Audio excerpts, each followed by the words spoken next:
Now coming to the last part of the oxidation reaction, that is, I was saying you that when aniline under slow oxidation or in presence of that is H2SO4 dilute and K2Cr2O7, got it?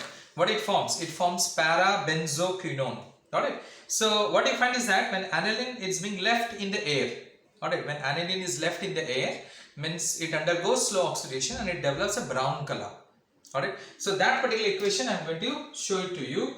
That is aniline. You can see here aniline, when it is left in the air, that is undergoes slow oxidation. This is oxidation to form para-benzoquinone. This is your para-benzoquinone, this particular one. But this is unstable. Upon heating further, it again gives you back aniline. We can say that. Again you will get back aniline. On heating further, we can say that. Clear? So we get it para-benzoquinone, we can say. So this is what I was saying you, the last part of the oxidation reaction, so to say. Now coming to the Hinsberg's test. Alright, we have already seen the Lieberman's nitroso reaction. We have already seen the carbalamine reaction. We have seen the Hoffman's mustard oil reaction. Alright, we have seen carbalamine test, as I said you. So now we are going to see the Hinsberg's test. Now this particular test, which I have written it here, you can see on the screen. It is your Hinsberg's test. We can say that Hinsberg's test. Alright. So in the Hinsberg's test, what we'll do is that we will take 1 degree amine, any primary amine we'll take it, and we will react with benzene sulfonyl chloride. This is C6H5SO2Cl, benzene sulfonyl chloride, along with KOH aqueous. Alright, what I am going to get? I am going to get a clear solution, which further reacts with HCl to form an insoluble substance. Clear? That means if I take R and H2, let us say, if I take R and H2, which reacts with C6H5SO2Cl to form C6, that is H5SO2NHR. C6H5SO2NHR. Then it reacts with KOH. Alright, first it reacts with SO2Cl, step by step. Na? Then it reacts with KOH to form C6H5SO2NKR. H is replaced by K, NKR. Alright. Now, which further reacts with dilute HCl to form an insoluble substance, which is nothing but again C6H5SO2NHR. You will be getting it. Clear? C6H5SO2NHR. Again, you will be getting it. Clear? So, in this way, 1 degree amine gives you this product. 2 degree amine, what you find is that when 2 degree amine, when reacts with benzene sulfonyl chloride and this KOH, it forms an insoluble substance because it has got only one, what is that, replaceable hydrogen, and hence initially only it forms an insoluble substance which has got no further reaction with HCl, no further reaction. Now 3 degree amine, as it has got no replaceable hydrogen, here at least one is there, but here no replaceable hydrogen is there, so no reaction is taking place. So with HCl you are getting a clear solution. That means this solution and this solution remains the same only. No reaction is taking place. Alright. So this particular test is called as the Hinsberg's test, which is used to distinguish between primary, secondary and tertiary amines. Here the observation is very important.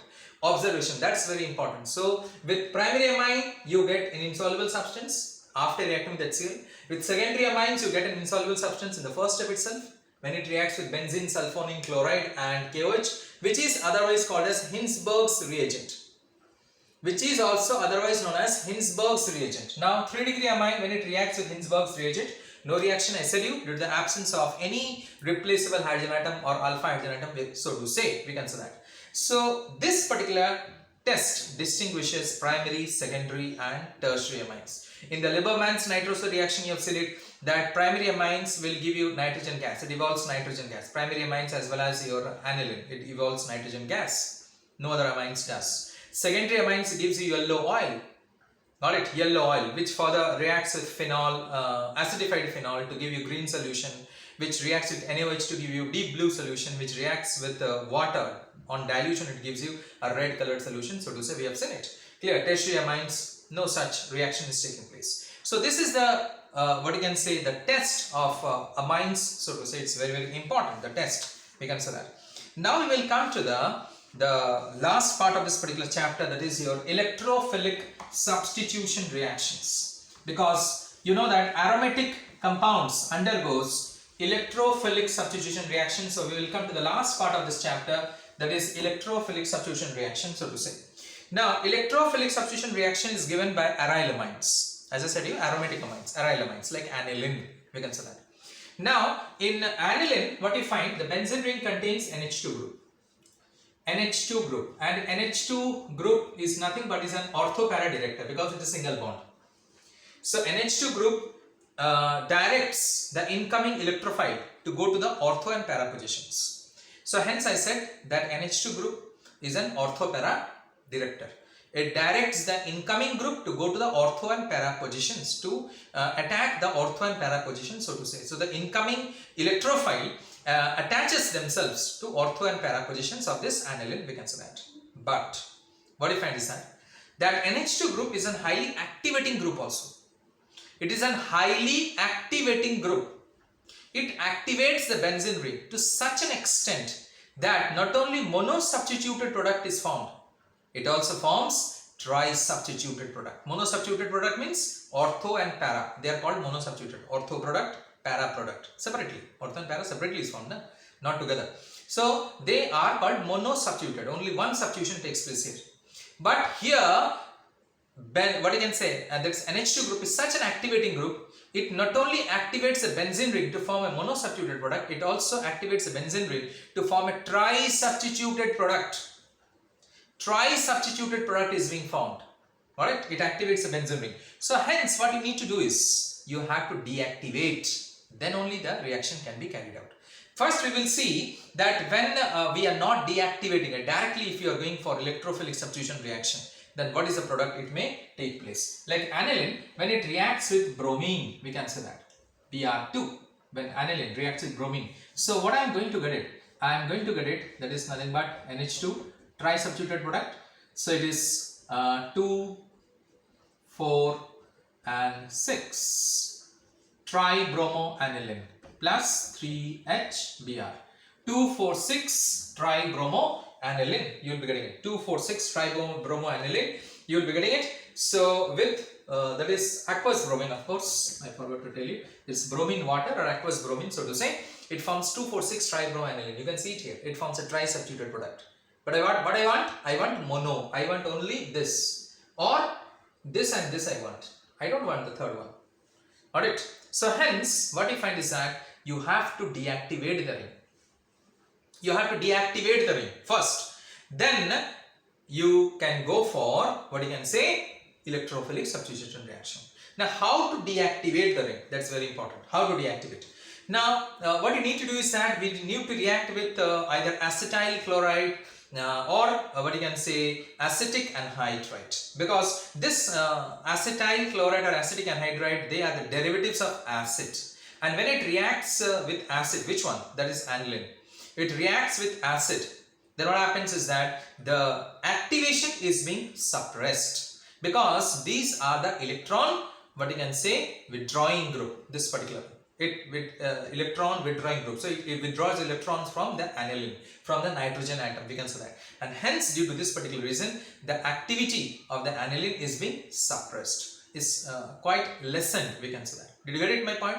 That is, when aniline reacts with acetyl chloride or acetic anhydride, which are the derivatives of an acid, when it reacts with aniline, what happens is that they are the electron donor, what you can say, withdrawing group, sorry, donor I am saying, electron withdrawing. So it is going to withdraw electrons from the nitrogen atom, due to which the activity of the benzene ring or the activity of the aniline is quite suppressed, is quite lessened.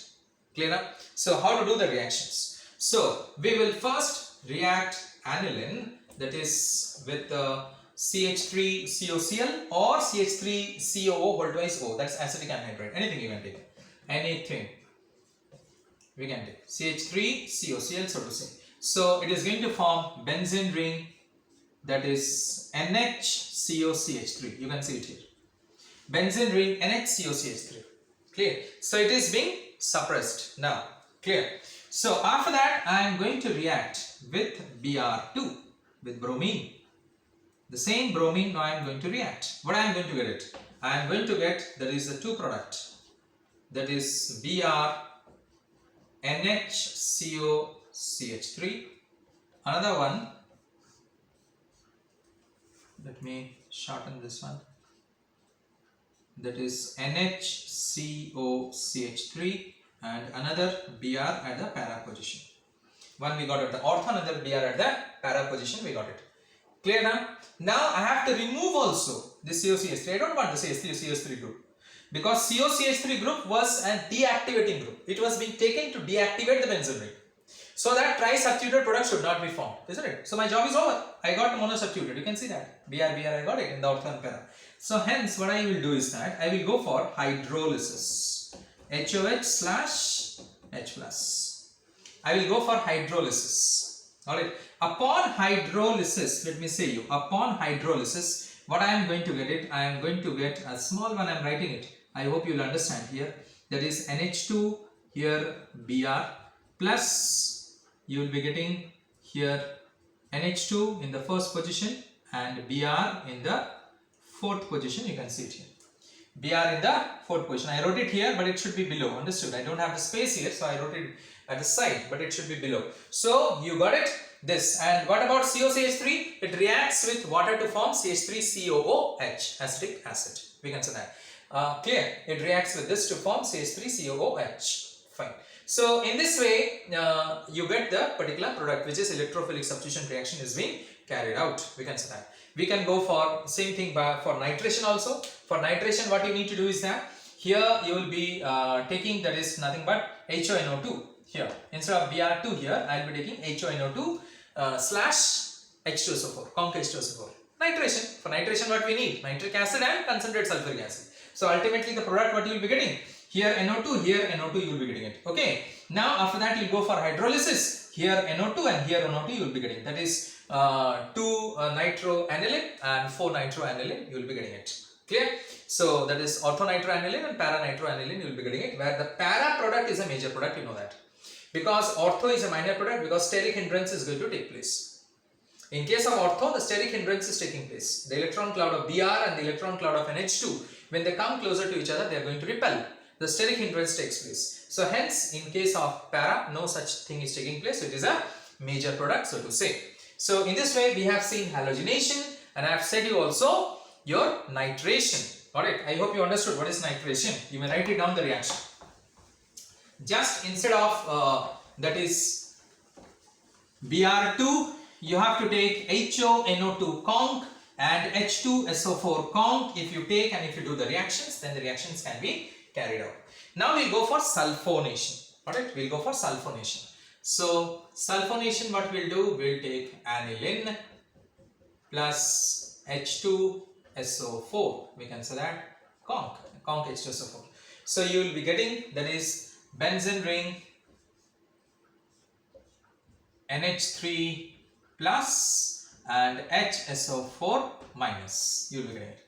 NH3 plus and HSO4 minus, which upon heating further, that is at 453 to 473 Kelvin, what is going to happen? You see, it's a very interesting product. You will be getting it. You will be getting, that is NHSO3H. What you can say, NHSO3H. It is that is what I should say, addition product is being formed. An intermediate product, that's a better word, intermediate product is being formed, we can say that, which is known as sulfamic acid. This is called as sulfamic acid, which is known as sulfamic acid, and it is known as anilinium hydrogen sulfate. This one is anilinium hydrogen sulfate, it is called as, and this is called sulfamic, MIC, sulfamic acid, which upon rearrangement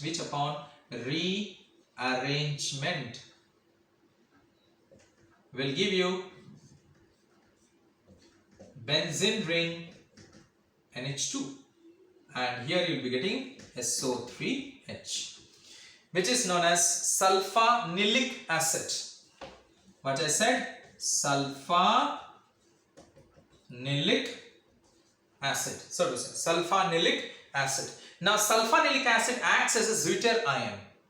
Zwitter ion means in a particular salt, which is also called as inert salt, in a particular salt where both the positive and the negative radicals both are being present. Alright, so how can we say that? You can see, that is, it will be NH3 plus and here it will be SO3 minus. So this is a sweeter ion, or it acts as an inert salt or internal salt also, we can say that. Got it? That is sulfonilic acid. Derivatives are largely used in the manufacture of dyes, sulfur drugs, etc. We can say that. Clear? So this is the reaction which is taking place with sulfonation, so to say.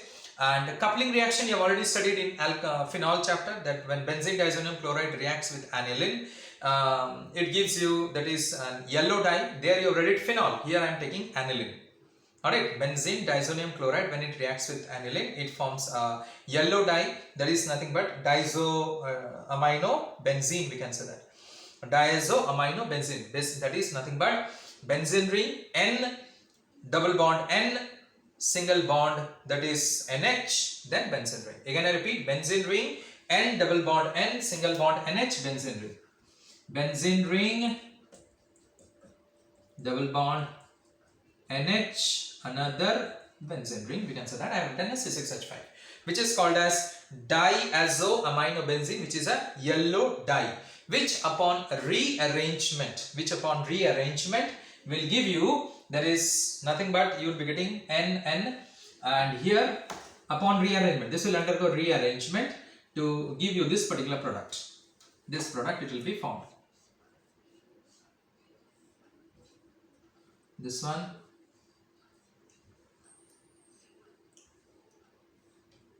yes, this product will be formed upon rearrangement, which is known as para-aminobenzene, which is nothing but aniline yellow, it is said to be as para-aminobenzene, which is called as aniline yellow. Understood what I said?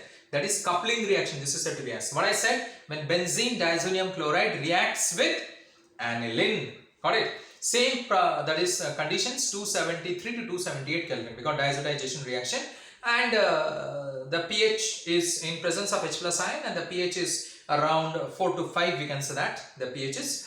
So it is going to form, that is diazoaminobenzene, which I said, which upon rearrangement will give you this particular one, that is aniline yellow or para-aminoazobenzene. You will be getting it.